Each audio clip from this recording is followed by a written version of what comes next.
Fala pessoal, tudo bem?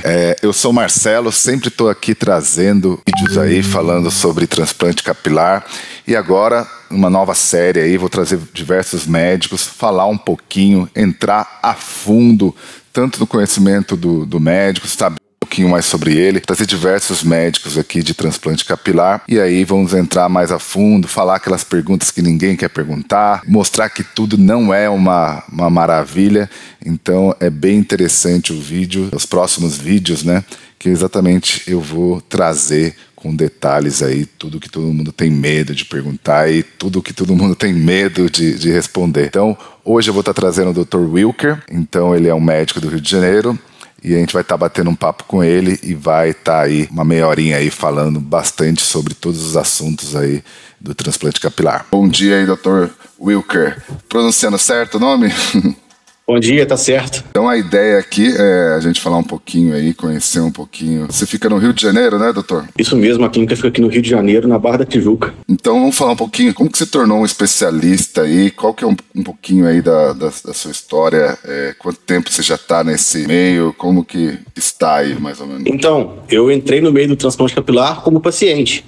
Eu era médico, trabalhava em outra área, e aí fui ficando muito calvo e aquilo foi incomodando muito. Eu perguntei a um amigo que já estava procurando sobre transplante capilar, né, se ele conhecia alguma clínica boa e barata, né? Comecei extremamente errado, né, na pesquisa. Não pesquisei qual médico que eu operava, como que era, o pós, pré, enfim, não estudei, né, o suficiente para conseguir escolher um local bom. Acabei caindo numa clínica aqui no Rio de Janeiro, que gerou uma certa frustração no transplante, mas isso foi bom, porque a partir daí eu comecei a estudar mais sobre o processo e me interessei em trabalhar na área para poder resolver o problema dos pacientes para que eles não passassem o mesmo que eu passei. Ah, legal. E quanto tempo, mais ou menos? Tem 4 anos. 4 anos, legal. Você tem um transplante? Tem 2. Ah, igual eu. Também, o primeiro foi na Turquia que eu fiz, foi roubada aí. E aí o segundo já deu uma melhorada, mas eu quero fazer o terceiro aí também mas vou esperar um pouquinho. Você pensa em fazer mais um, não? Tranquilo. Eu preciso, a parte da coroa aqui tá bem ralinha, né? Isso aí às vezes atrapalha, porque às vezes o paciente vê, vou operar com um médico que é calvo, né? Alguns caras de pau até falam, assim, ó, infelizmente eu não consigo me operar, mas se você quiser operar em nenhum lugar que eu operei, eu te passo contato. Aí é complicado, né? Mas pior que tem mesmo alguns doutores aí que o negócio tá feio. O importante é escolher com certeza aí a clínica. O meu deu uma melhorada aí nos últimos meses também.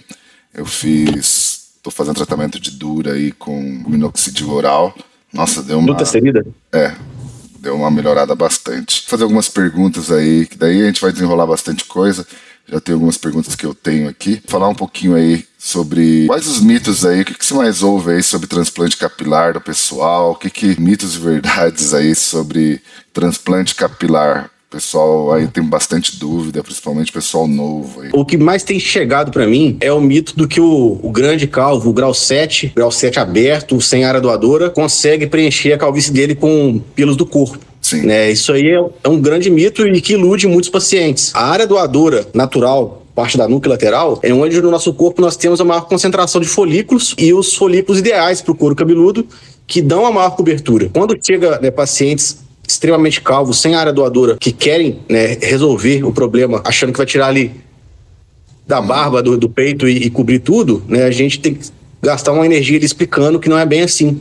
Né? Você vê um peito bem cabeludo cheio, a gente consegue ver o peito, a pele ali por trás. Então, mesmo que a gente tire muitos folículos ali, em torno de 1000, não preenche um terço da coroa, né, de um cara desse. Até alguns casos, assim, que a gente tem que rejeitar por conta disso. Não, interessante, né? Porque a gente vê muita gente falando que é possível, mas a gente nunca vê o resultado.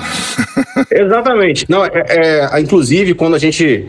né, tá fazendo avaliação, né, o grau 7 ele precisa de 2 cirurgias, né, não vai ter como ele tirar 11.000 folículos em tempo hábil, transplantar para todos vingarem e acabar com a calvície dele. E geralmente a pessoa está pesquisando, né, se ele acha uma clínica que fala com ele que vai resolver em uma porque vai tirar do peito e da barba, a pessoa se ilude, depois se frustra, depois de um ano aparece de novo, né, com a área doadora destruída, com a barba falhada e peito cavucado e não tem mais área doadora para trabalhar direito. É bem complicado. É interessante, até a outra pergunta que eu vou fazer já complementa um pouco essa, né? Tem aí algum candidato que seja aí o ideal para transplante? Porque a gente vê aí, principalmente os resultados bons, o cara tá lá, em alguns casos, o cara tem um resultado excelente, né? Tem casos que não. Então, o que seria o ideal? O que dá para... cada é um caso, ou é sorte, ou é o tratamento, ou o cara não fez tratamento, depois faz. Tem algum caso assim específico? Com certeza. Tem o paciente que se encaixa em todas as variáveis favoráveis. O que seria as variáveis mais favoráveis?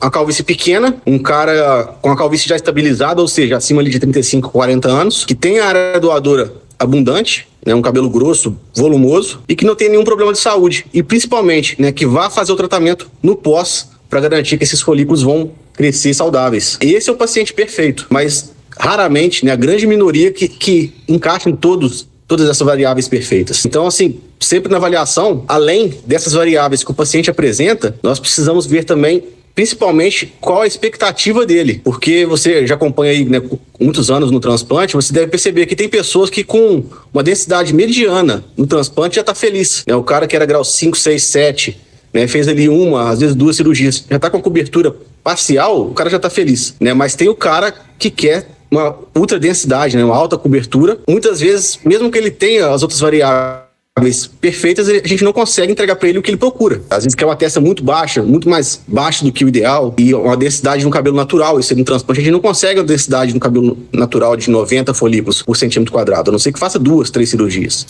Então, todas essas variáveis são importantes aí pra gente avaliar. O paciente ideal é o que tá com a expectativa dentro do que pode ser feito no caso dele. Eu sei principalmente tratamento aí. O meu transplante, se vocês verem os vídeos aí, logo depois ele tava todo cheio, e aí eu não fiz tratamento nenhum. Aí o que eu tinha de antigo de folículo provavelmente afinou. Eu não sei se o transplantado chega a afinar, eu acredito que não, né? Mas a percepção é muito grande aí. E aí agora eu voltei. Então, vocês vão ver, batendo sol aqui, parece um buraco, mas eu refiro. Marcelo, um detalhe importante, que eu venho acompanhando nesses anos, No início a gente não consegue perceber isso, mas agora que a gente já tem um certo tempo de estrada e mais de 2.000 pacientes operados, eu percebo que alguns pacientes em que a calvície está avançando rápido, aqueles pacientes ali abaixo de 35 anos, ou que está passando por algum estresse, algum problema hormonal, após 1 ano de evolução do transplante, Sim.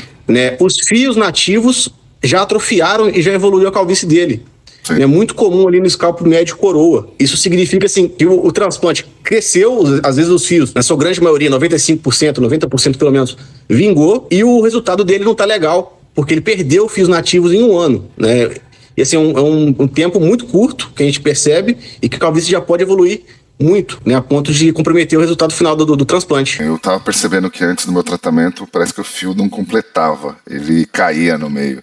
Parece que até o transplantado, mas agora fazendo tratamento aí 2, 3 meses já deu uma diferença, assim, muito grande. Outro mito também, que o fio transplantado não precisa tratar porque ele não cai mais. É nítido, a diferença de resultado para quem faz o tratamento com a fina ou duta e quem não faz. O fio nativo, mesmo que ele não caia definitivamente, pela calvície androgenética, ele perde calibre se não tiver tratamento, assim como a área doadora.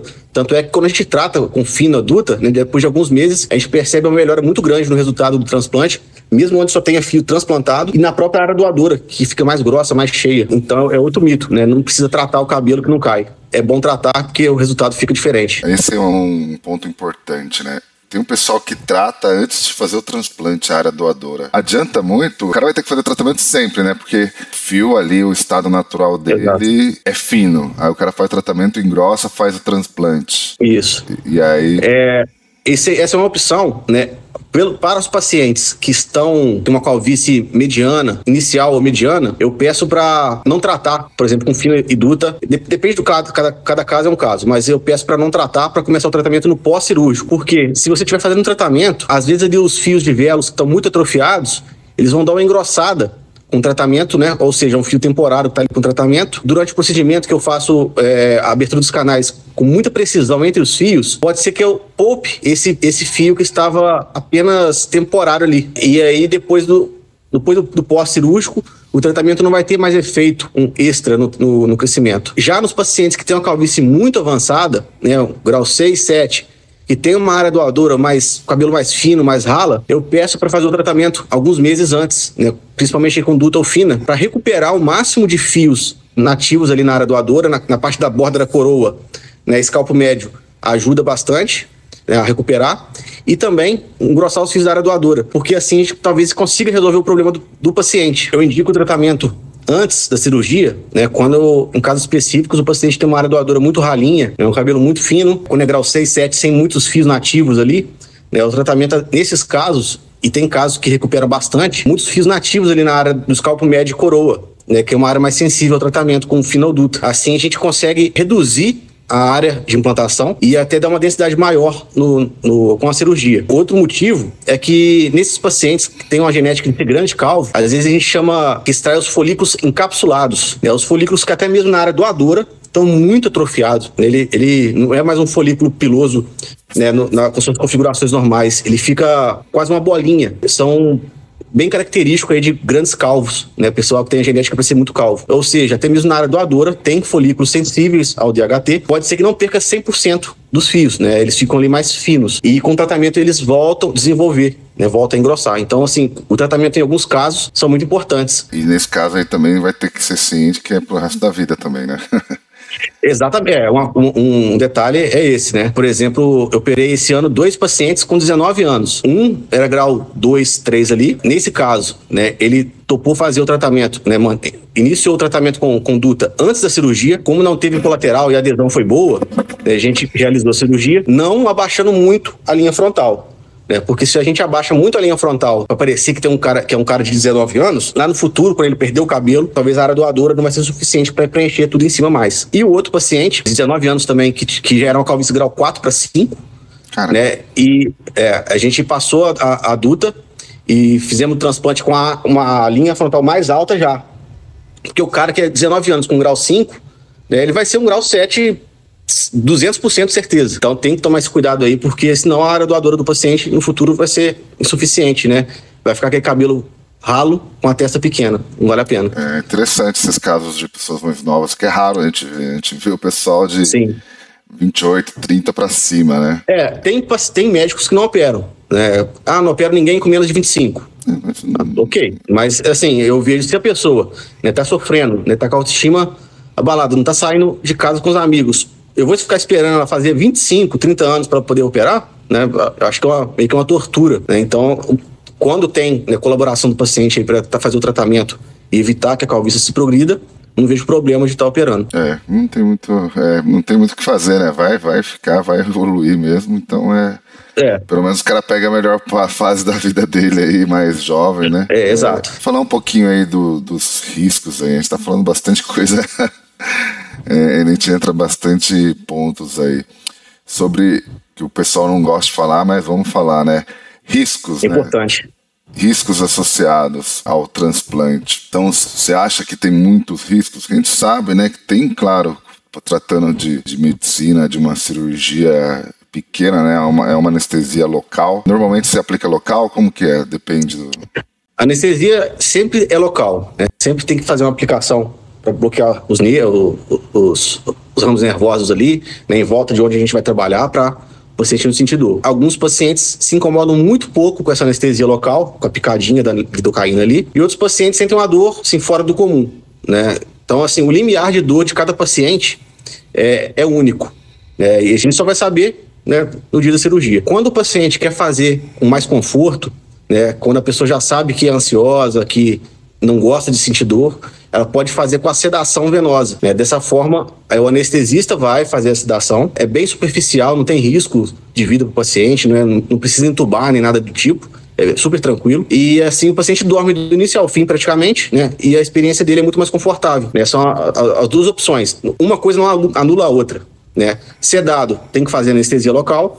E com anestesia local, pode ou não fazer sedado. Para os pacientes que não querem pagar por fora o anestesista, a gente faz umas gotinhas ali de Rivotril, midazolam, oral. O paciente já relaxa, dorme ali, passa mais rápido o tempo, é mais tranquilo. Então, tem que eu vejo o pessoal falando, né? Apaga ou não apaga. Então, já depende aí. Mas normalmente não, né? As minhas duas eu fiz também, não senti nada. Foi tranquilo, né? Tem paciente que fala, pô, não vejo por que fazer sedado. Tão legal, né? Conversando aqui com vocês e assistindo. E outros que falam, cara, se não fosse sedado, eu não ia fazer nunca um procedimento longo desse aqui. Então, assim, é de cada pessoa. O que fala mais alto, no final das contas, é o valor a mais pagar ou não. O anestesista, né? Porque quando é sedado tem que ser anestesista, né? Quando é sedado tem que ser anestesista. Tá, legal. Mas fora isso, tem algum risco? Sim, voltando lá nos riscos, né? Eu já fiz alguns vídeos, né? Tenho vídeos aí no YouTube também sobre alguns casos assim, com os maiores riscos no transplante capilar, né? O mais comum que eu vejo, a maioria dos transplantes feitos no Brasil e no mundo, eu considero ineficientes. É o transplante que dá errado, né? Porque é aquilo que eu falei, tem que estar alinhado a expectativa com o que é possível no caso de cada paciente, e na maioria das vezes, principalmente, né, em clínicas de baixíssimo custo, que faz linha de produção, né, 4, 5 cirurgias, né, ao mesmo tempo, o médico só está para intercorrências, né, a equipe faz tudo. Enfim, nesses locais, a grande maioria dos transplantes não dão certo, né? Às vezes o folículo ali não tem o cuidado ideal fora do corpo, vai morrer, né? Quando for reimplantado, o fio não vai nascer, né? Isso aí é muito comum. Hoje, 30% das cirurgias que eu faço na clínica são de reparos de outros locais, consertando, né, transplante que não nasceu. E aí tem os graus, né, de dar errado. Quando é pouco folículo transplantado e nasceu, mas ficou ralo, tá perfeito. Você só perdeu o dinheiro, né? Sua área doadora tá ali, a sua cabeça está ali para fazer outro transplante e vai perder o dinheiro. Mas agora, quando o paciente vai numa clínica, extrai muitos folículos, né? A taxa de transecção é altíssima. Tirou 6 mil folículos da cabeça do paciente, transplantou 3 mil, e desses 3 mil nasceu 2 mil. Né? Ou seja, matou a área do paciente, é uma cirurgia que deu muito errado. Então, assim, os maiores riscos é da cirurgia ser mal feita e o folículo não nascer. Outras importantes, né, que eu gosto, é importante falar para vocês aqui, né, que o pessoal que está pesquisando, né, se vê acontecer, tratar logo, é a infecção pós-cirúrgica, que aí na maioria das vezes, pela cirurgia não ser uma cirurgia 100% estéril, é uma cirurgia limpa, e aí fazer toda a sepsia, tudo, geralmente, se o local for com baixa higiene, pode ser que dê uma infecção intra-hospitalar, que a gente fala. Mas também, a maioria das vezes, o próprio paciente que coloca a mão no local transplantado, né? Isso é impressionante. Depois que acontece uma coisa dessa, ninguém assume que colocou a mão, né? Mas até mesmo no pós-cirúrgico ali, eu falo, ó, não pode colocar a mão, tá? A cirurgia aí, daqui a pouco tá o paciente colocando, né? Esquece, tá? Enfim, né? A falta de higiene pode dar infecção. Muito importante também a foliculite. Tem uma foliculite decalvante, né, que aumentou muito a incidência após a Covid. Já está relacionado isso daí, né? E a foliculite decalvante, geralmente o paciente já tem até antes da cirurgia, a gente vê a área doadora dele cheia de bolinhas, sem cabelo, né? Fibrose na área doadora, parece até que ele já fez uma extração, só que na verdade é uma foliculite que matou o folículo dele ali, né? Então, se o paciente não tratar, né, no pós-cirúrgico, vai dar a foliculite na frente e vai matar o cabelo. Uma outra também, né, que é a mais temida por todos, é a necrose de área receptora, né? É fria. E assim, qual médico que fala sobre isso, conta os casos dele? Nenhum, porque ninguém conta derrota, né? Só que lá no meu início de carreira, né, a gente sempre fazia tudo com muito cuidado para os pacientes para evitar qualquer complicação. E aí começaram a aparecer ali incidência cerca de 1% dos casos, né, 0,5% a 1%, pacientes com necrose de área receptora. Mas ele falou, pô, por quê? Por que esse paciente deu, aquele ali não deu, faz a mesma coisa? E aí, enfim, aí pesquisando, né, fazendo uma anamnese profunda com todos ali que tiveram complicação, foram 3 na época, o que tinham em comum? Todos eles tinham o traço falciforme. E o traço falciforme, para quem não sabe, é o traço da anemia falciforme. É uma deficiência da hemoglobina que ela fica em forma de foice. Ela não fica redondinha, bonitinha, transportando oxigênio. A anemia falciforme transporta a hemoglobina dela, a hemácia, né, ela tem a forma de foice. Então isso aí é um problema gravíssimo, a pessoa que tem anemia falciforme. Porém, né, os pacientes que operaram, eles tinham traço falciforme. Na literatura, né, até os hematologistas falam que não tem problema o paciente ter o traço, porque ele não vai ter sintomas durante a vida. Mas aí, identificando no transplante capilar, sim, né, e eu estou comprovando isso, vou lançar um artigo futuramente, mostrando como que a incidência é maior nesses casos e o porquê isso acontece. Esse é um dos motivos da necrose de área receptora, né? Quem tem o traço falciforme tem uma contraindicação relativa absoluta. Eu vejo muito, pessoal, essa parte de infecção aí é muito importante. O pessoal mete a mão ou bate a cabeça, é algo bem complicado. Depois eu vou falar até sobre o processo de recuperação. Uma coisa que eu já vi, 2 coisas que eu já vi muito em transplante, que é sobre aquele cracket, que faz parece que a pele, ela dá uma craquelada assim, e também necrose, que também tem uns casos aí que a gente já viu que acontece, vários doutores eu já vi esses casos, saberia explicar principalmente esse crack, em inglês é crack de transplante, que é uma casquinha que ela seca e faz um desenho assim, e a necrose em si, né? Essa casquinha que você fala é da cicatrização? Isso. Nos primeiros dias. Isso, ali a parte que fica para fora da pele do folículo é a epiderme. E por ali, naquele local de cicatrização, tem o exudato, né? Os células de defesa do corpo saem por ali, sai um pouco de sangue, do próprio soro que a gente injeta durante a cirurgia, né? Anestésico, saem e seca, né? E fica aquela casquinha, aquele cascão duro ali, que por volta de 5 dias começa a rachar. Isso aí é normal, faz parte da cicatrização. Tem até um óleo, né, que a farmácia que a gente trabalha desenvolveu, que ajuda a amolecer essas cascas e no 10º dia já ir soltando com muita facilidade, sem ficar com aquele cascão. Tem melaleuca na fórmula.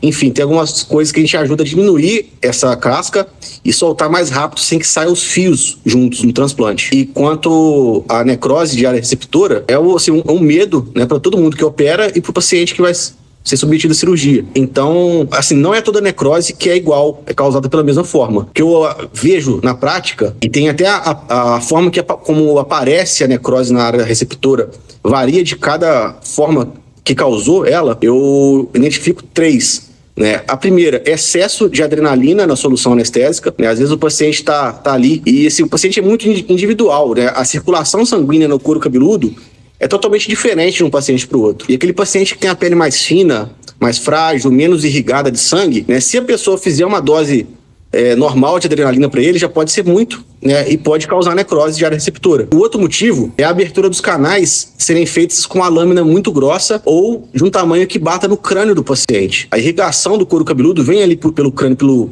pelo periósteo. Então é importante você estar ali inflando sempre com soro na hora onde você vai fazer as incisões para evitar que lesione os grandes vasos que levam sangue para o couro cabeludo. Esse é o segundo motivo aí que causa necrose na área receptora. E o terceiro, eu acredito que só eu no Brasil que pede os exames, é para identificar se o paciente tem o traço falciforme. Já estou fazendo um artigo sobre isso. O paciente que tem o traço falciforme, para quem não sabe, é um traço que, quando os 2 pais têm, pode gerar um filho com a anemia falciforme, que é gravíssima. Assim, pode dar AVC, trombose. As hemácias são em forma de foice, não são redondinhas, né, para se carregar o oxigênio nos pequenos vasos. Para quem não sabe, a anemia falciforme é uma anemia que compromete as hemácias, né? Elas ficam com forma de foice e assim elas acabam se aglutinando nos pequenos vasos, nos grandes vasos ali e causando trombose. No caso do transplante capilar, quando faz os furos, a abertura dos canais e tem aquela grande cicatrização, coagulação intensa na região, pode gerar uma obstrução de vaso e causar a necrose da área receptora local. Então, os pacientes que têm o traço falciforme é uma contraindicação relativa de transplante. Estou até lançando um artigo sobre isso aí, mas é outro motivo que causa a necrose. É interessante que também tem outros casos também. Queloide, o pessoal fala que não pode. Eu tenho queloide. Exatamente, a queloide é real. Tá? Assim, quando o paciente relata, né, que tem queloide e mostra uma cicatriz hipertrófica, né, com muita fibrose, eu já contraindico a cirurgia, porque a pega do folículo é muito menor, não tem como comparar. Sim. Né, e por isso também cada paciente tem um percentual de pega de folículo. Né? A pessoa que tem uma cicatrização grosseira vai ter uma pega menor do que aquela pessoa que tem uma cicatrização ótima. Sim. Né? Então, dependendo do grau, é contraindicado. Tenho queloide, eu já tive cirurgia para remover, cresceu de novo, mas eu fiz por conta e risco e deu bom, não teve problema. Uhum. Mas queloide é um negócio muito complexo, né? Hoje até inclusive já teve casos, né, do paciente estar ali calvo, né, com a calvície, a rarefação difusa, a gente preencher com transplante, né, e a queloide, a cicatrização absurda que ele teve, fez cair até os próprios fios nativos que ele tinha. Né, porque compromete a circulação local ali, a qualidade da pele. Aí ele teve então, assim, hoje para mim é a contraindicação absoluta. Na receptora ele teve? Teve. Nossa, que normalmente eu vejo mais. E assim, doadora, nesses casos, Marcelo, quanto mais densidade você dá num transplante para um paciente desse, pior é. Sim. Porque mais fibrose vai gerar, menor vai ser a pega do folículo. Fibrose eu sinto um pouco assim, mas nada assim. Acho que a minha é bem específica. Toda cicatrização gera fibrose, né? O problema é a fibrose excessiva. Bastante coisa, a gente já tá... Vamos já começando a encerrar aqui, que senão a gente vai ficar... Acho que é interessante a gente fazer mais vídeos sobre isso, né? A gente pode até fazer vídeos aí. Como a explicação às vezes é um pouco longa. Fazer vídeos, né? Fica um pouco grande. Sobre assuntos mensais aí, sobre alguns assuntos específicos. Falar um pouquinho aqui. Como que você vê o futuro do transplante capilar? A gente vê aí que tem uma expansão nisso, e também aí, o que você dá de conselho aí para quem quer fazer um transplante? Qual que é o futuro? Você vê já algum futuro, alguma técnica nova? A gente vê que agora também tem clínica que nem eu vi esses dias, tem biomédica fazendo transplante, os caras estão tudo louco. Daqui a pouco dentista. Farmacêutico, biomédica, tem tudo agora. É bem complicado, traz um medo pra gente, né, o que está acontecendo no transplante capilar, né, houve aí uma expansão, né, desenfreada de clínicas em todas as capitais aí, pelo Brasil todo afora, visando exclusivamente o lucro e a qualidade, né, sempre ou quase sempre muito baixa, né, em clínicas aí que estão abrindo franqueadas, né, um marketing até muito antiético. Vem aqui, que a gente faz tantas vezes, cobre o preço da concorrência, coisa assim que não deveria existir no mundo médico, né, da saúde ali médica, mas infelizmente está acontecendo, é uma realidade.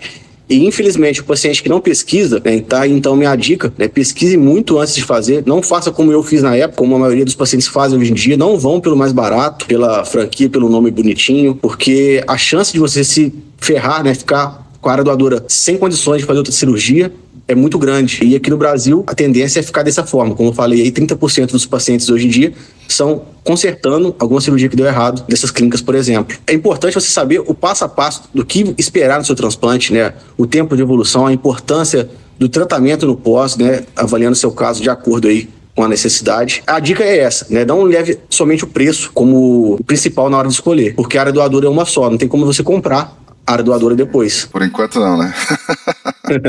Por enquanto não. Fica aí também o complemento, né? Os estudos que estão gerando no Japão, fazendo no Japão, talvez consigam, pelas células tronco ali, estimular a produzir novos folículos a partir dali. E aí, quem sabe, daqui a alguns anos, eu acredito que não menos de 20 ou mais, esteja aí uma solução para calvície, né? De quem é muito calvo. Não, interessante. A gente teve sorte aí, você aí caiu Fomos os primeiros. Não sei quanto tempo você fez o primeiro transplante. Tem 4 anos e pouco. Então também pegou naquele boom ainda, que era que era tudo surgindo, fuê surgindo por aí. Então a gente teve sorte aí que a gente tem mais uma tacada aí. Eu também tô com 40 anos, não sei quantos anos o senhor tem. Eu tô com 30. Então tá tranquilo. Eu tô com 40, então eu vou ter que em breve fazer mais mas é isso, né? O planejamento é muito importante, escolher a clínica, escolher principalmente o médico que vai fazer, né? É importante conhecer o médico, acho que é o principal. Com certeza, né? Parece que eu tô vendendo meu peixe, né? Mas pesquise mais pelo médico do que por clínicas, porque nem sempre a clínica tá ali o médico à frente, né? Fazendo o possível para manter a qualidade. Geralmente, eu conheço clínicas, né? Pessoas que trabalharam em clínicas que falam o seguinte: vamos pagar pouco para a equipe, a equipe que trabalha no transplante capilar ganha bem, relativamente bem, né, comparado ao seu trabalho se fosse fora do transplante capilar. Sim. Então as pessoas ali preferiam, por exemplo, chamar a faxineira para trabalhar, chamar uma amiga que não era da área para trabalhar, para economizar na mão de obra, para cobrar mais barato. E aí os pacientes que reclamariam depois, né, do resultado ruim, não, esses pacientes eles chamam, faz acordo, acabou. Então assim, pensam exclusivamente no lucro e já tem aquela má fé na hora de tentar resolver o problema, né? Ele não está se importando em te dar um resultado adequado. Ele quer o seu dinheiro e depois você se vire. É importante, tem bastante vídeo alertando o pessoal. Então sempre também que eu trago aqui, tenho que trazer os médicos. Eu só aceito também, acho que até você mesmo aí, quando a gente começou a conversar, eu até puxei aí, perguntei para várias pessoas, porque a gente traz médico aí que tenha resultado, que tenha aí um bom histórico aí, que não adianta trazer só, é importante até os outros médicos que trouxe aqui, o João, o Dr. Bruno, o Marlon, são médicos aí excelentes, então é sempre aí importante a gente conhecer os médicos aí e ter esse bate-papo. Mas a ideia é essa, vamos começar a fazer mais vídeos aí, fazer perguntas e respostas. Se tiver alguns reacts aí, alguma coisa também, eu acho que a gente pode ir trazendo aí nos próximos vídeos. Beleza? Obrigado aí pela oportunidade, valeu pela confiança aí no trabalho. Fico feliz aí que você tenha tido boas respostas aí a meu respeito, né? E fico feliz de poder ajudar o pessoal também que está pesquisando sobre transplante. Legal. Tem os grupos também, você vai estar por lá também, né? Os grupos de WhatsApp, o pessoal que não entrou ainda tá nos links. Isso. Sempre que posso, me chamam lá, eu respondo o pessoal lá no seu grupo, nos seus grupos, né? A gente vai deixar também um grupo aí da clínica sua também, então o pessoal que quiser entrar. Também tem o grupo da clínica. E é isso aí, eu acho que bastante aí. 10 minutinhos, foi mais de meia hora aí. Então, muito obrigado aí, bom final de semana. Valeu. Aí. Hoje é sexta aqui, então sextou. Até mais, valeu. Valeu, abraço.